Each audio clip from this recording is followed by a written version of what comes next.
ঘর থেকে বের করে এনে খেলা হবে। তৃণমূলের ফেসবুক পোস্ট ঘিরে চাঞ্চল্য দুবরাজপুরে। বিধানসভা ভোটের ফলাফল বেরোনোর আগেই বীরভূমের দুবরাজপুরে রাজনৈতিক উত্তাপ চরমে। সৌজন্যে দুবরাজপুর শহর তৃণমূল কংগ্রেসের অফিসিয়াল ফেসবুক পেজ। 2রা মে ওই পেজে খেলা হবে, ভয়ঙ্কর খেলা হবে, পাড়ায় পাড়ায় খেলা হবে এবং সব থেকে বিতর্কিত ঘর থেকে বের করে এনে খেলা হবে, এই মর্মে বেশ কিছু পোস্ট করা হচ্ছে। আর এই পোস্টগুলি ঘিরেই শুরু হচ্ছে রাজনৈতিক চর্চা। তবে কিছুক্ষণ পরে ওই পোস্ট ডিলিট করে দেওয়া হয়। তৃণমূলের এই ফেসবুক পোস্টগুলি প্রকাশ্যে আসতেই বিরোধীরা আক্রমণাত্মক মেজাজে অবতীর্ণ হয়েছে। বিশেষ করে ঘর থেকে বের করে এনে খেলা হবে এই কথাটিকে সাধারণ ভোটার ও বিরোধী কর্মীদের প্রতি সরাসরি হুমকি হিসেবে দেখছে বিজেপি। তৃণমূল কংগ্রেসের বিরুদ্ধে বিজেপি কর্মীদের ভয় দেখিয়ে বসিয়ে দেবার চেষ্টার অভিযোগ তুললেন বিজেপি প্রার্থী অনুপ কুমার সাহা ও দুবরাজপুর শহর মণ্ডল 6-এর বিজেপি সভাপতি দেবজ্যোতি সিং। তারা দাবি করেন তৃণমূল কংগ্রেস এলাকায় ভয়ের পরিবেশ তৈরি করার চেষ্টা করছে, কিন্তু দুবরাজপুর বিজেপির শক্ত ঘাঁটি, তাই এখানকার মানুষ বা কর্মীরা এই হুমকিতে ডরবেন না। তাদের আরও অভিযোগ, একটি ফেসবুক পেজের মাধ্যমে উস্কানিমূলক বার্তা ছড়ানো হচ্ছে, যেখানে খেলা হবে এরকম একাধিক বিষয় লেখা রয়েছে। তবে বিজেপি শক্তিশালী হওয়ায় তৃণমূল ভয় পেয়ে এই ধরনের কাজ করছে। ঘটনার প্রেক্ষিতে বিজেপি ইতিমধ্যেই বিষয়টি নিয়ে পুলিশ প্রশাসন এবং নির্বাচন কমিশনকে জানিয়েছে। যে ফেসবুক পেজ থেকে হুমকি দেওয়া হচ্ছে তার নেপথ্যে 12 নম্বর ওয়ার্ডের রিজু দাস নামে এক যুবকের যোগসূত্র পাওয়া গেছে বলে দাবি করেন দেবজ্যোতি সিং। অন্যদিকে দুবরাজপুর শহর তৃণমূল কংগ্রেসের সভাপতি স্বরূপ আচার্য জানান, দুবরাজপুরে গত 15 বছর ধরে তৃণমূল ক্ষমতায় আছে। এই সময় কারোর উপর কোনো অন্যায় বা অত্যাচার হয়নি। বিজেপি অকারণে এলাকায় ভয়ের পরিবেশ তৈরি করার চেষ্টা করছে। তিনি অভিযোগ করেন যে বিজেপি মানুষকে ভুল বোঝানোর চেষ্টা করছে এবং উস্কানিমূলক কর্মকাণ্ডের মাধ্যমে অশান্তি সৃষ্টি করতে চাইছে। তিনি স্পষ্ট করেন যে তাদের খেলা হবে মানে হলো শান্তির খেলা, আবির নিয়ে খেলা।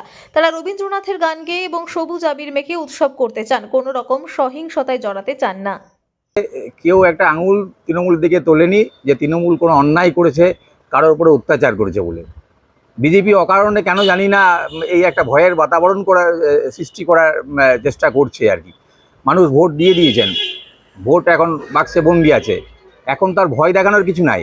আর খেলা হবে, যেটা আমরা বারবার বলতে চাইছি, আমরা আবির নিয়ে খেলার কথা বলছি, অন্য খেলার কথা কোনোদিনই আমরা বলি নাই। আমাদের নেত্রী বরাবর বলেছেন যে আমরা রবীন্দ্রসঙ্গীত বাজাবো, আমরা আবির নিয়ে খেলবো। আমরা সেই কথাটাই বলতে যাচ্ছি, আমরা আবির খেলবো, মানুষকে আবির দেবো, আবিরে সবুজ আবিরে রাঙিয়ে দেবো, এই খেলার কথা বলছে, আবির খেলার কথা বলছি। এখানে কিন্তু অন্য কোনো রকমের খেলার কথা জানি না ওনাদের মাথায় কি আছে, ওনারা খেলাটা কি বুঝেন। ওনাদের নেতারা যেটা বলছেন আমরাও খেলতে জানি, খেলবো, তো ওনাদের খেলাটা অন্যরকম খেলা হতে পারে। আমরা সারা ভারতবর্ষে দেখি বিজেপির কি খেলা খেলছে। পশ্চিমবঙ্গে এই খেলা কোনোদিনই হয় নাই, কখনোই হবে না। পশ্চিমবঙ্গে সবুজ আবিরের খেলা হবে। বিজেপি বরাবর চেষ্টা করে মানুষকে ভুল বোঝানোর, এবং যেটা দেখলো যে মানুষ ভুল বুঝলো না, মানুষের রায় তাদের বিরুদ্ধে চলে গিয়েছে, এখন আবার নতুন করে এই ধরনের উস্কানিমূলক একটা চেষ্টা এরা করে যাচ্ছে, যাতে আবার কিছু গন্ডগোল লাগাবার চেষ্টা করি। কিন্তু এই চেষ্টা আমরা ব্যর্থ করব। তৃণমূল কংগ্রেস সদা সর্বদা মানুষের সঙ্গে আছে এবং আমরা সবসময় শান্তি চাই। আমাদের নেত্রী শান্তি চান, আমাদের নেতা সেনাপতি শান্তি চান। আমরা কিন্তু সমাজে বাস করতে চাই, আর বিজেপির লক্ষ্যও তাই। এবারে নির্বাচনে দেখেছেন কোনো জায়গাতে কোনো অশান্তি হয়নি, মানুষ নিজের মতামত প্রয়োগ করেছে। আর এই সরকার পরিবর্তন হবেই। তাই যারা ভয় পাচ্ছে তারা আজকে এই ধরনের ফেসবুক পোস্ট করে মানুষকে ভয়ের মধ্যে রাখতে চায়। আর মানুষ ভয়মুক্ত সমাজে বাস করতে চায়। ভারতীয় জনতা পার্টি এই সমস্ত কিছুকে উপেক্ষা করে আমরা মানুষের পাশে আছি, আগামী দিনেও থাকব। দেখুন, তারা খেলা হবে, বাড়ি থেকে বের করে খেলা হবে, বিভিন্ন রকমের যা আইন বিরোধী এই ধরনের কথা আজকে তৃণমূল দুবরাজপুর শহর মণ্ডলের এরকম একটা পেজ বা সোশ্যাল মিডিয়া থেকে পোস্ট হয়েছে, যা পরবর্তী সময় ডিলিট করা হয়েছে। কেন ডিলিট করা হয়েছে? যদি সাহস থাকে সামনে এসে বলুন, কিন্তু সোশ্যাল মিডিয়ার মাধ্যমে পোস্ট করে বিভ্রান্ত ছড়াবেন না। মানুষ জোটবদ্ধ হয়েছে, আগামী দিনে এই তৃণমূলকেও ছুঁড়ে ফেলবে মানুষ।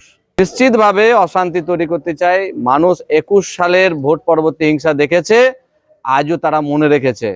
তাই তৃণমূল কংগ্রেস যদি মনে করে এই পোস্ট করে মানুষের রায়কে তারা মানবে না, মানুষ জবাব দেবে। আমরা বিভিন্ন যে আধিকারিক আছে বিভিন্ন স্তরের, আমরা ডিএম থেকে, এসপি থেকে, লোকাল থানার ওসি থেকে, সিও সাহেব থেকে, আমরা বিভিন্ন স্তরে সেই স্ক্রিনশট আমরা হোয়াটসঅ্যাপে তাদেরকে পার্সোনালি আমরা পাঠিয়েছি এবং এই বিষয়ে শক্ত ঘাঁটি, সেই জায়গায় দাঁড়িয়ে ওরা একটা ভয়ের বাতাবরণ সৃষ্টি করার চেষ্টা করছে। কিন্তু আমাদের যে শৃঙ্খলাবদ্ধ দল বিজেপি, সেই অনুযায়ী আমরা প্রশাসনে সেটা জানিয়েছি। প্রশাসনের প্রতি আমাদের দীর্ঘ আস্থা আছে, প্রশাসন এই ব্যাপারটা নিশ্চয়ই দেখবেন। আর দুবরাজপুরবাসী শান্তি চাই। তৃণমূল একটা দুষ্কৃতির দল, তারা এইটা নিয়ে একটা দুরাচার ছড়ানোর চেষ্টা করছে, যেটা বিজেপি কার্যকর্তাদের নয়, দুবরাজপুরবাসী এর জবাব দেবে। ওখানে লেখা ছিল খেলা হবে, ভয়ঙ্কর খেলা হবে, পাড়ায় পাড়ায় খেলা হবে, ঘর থেকে বের করে খেলা হবে। এই ধরনের বিভ্রান্তি ওরা ছড়াতে চাইছে, কেন ওদের অ্যাকচুয়ালি ভয় ঢুকে গেছে, ভয় দেখিয়ে মানুষকে দাবানোর চেষ্টা করছে। দেখুন, তৃণমূল বললাম না দুষ্কৃতির দল, তারা বোঝানোর কি আছে, তারা তো শেষ যাওয়ার টাইমে শেষে চেষ্টা করবেই। তাই এটা নিয়ে আমাদের কোনো নেই, খেলা যদি খেলতে চাই আমরাও খেলতে রাজি আছি। সেটাই তো দেখার বিষয় যে ডিলিট কেন করলো। নিশ্চয়ই তাদের মধ্যে একটা ভয়ের আছে, কেন পরিবর্তন আসছে আর 24 ঘন্টার ব্যাপার। আপনারাও দেখতে পারবেন, রাজ্যবাসী দেখতে পারবে, দুবরাজপুরবাসীও দেখতে পারবে। তবে দুবরাজপুরবাসী আমার মনে হয় এইরকম রাজনীতিতে বিশ্বাস করে না যেটা তৃণমূল করছে। হ্যাঁ, শেখ রতনের রিপোর্ট, পিবি নিউজ।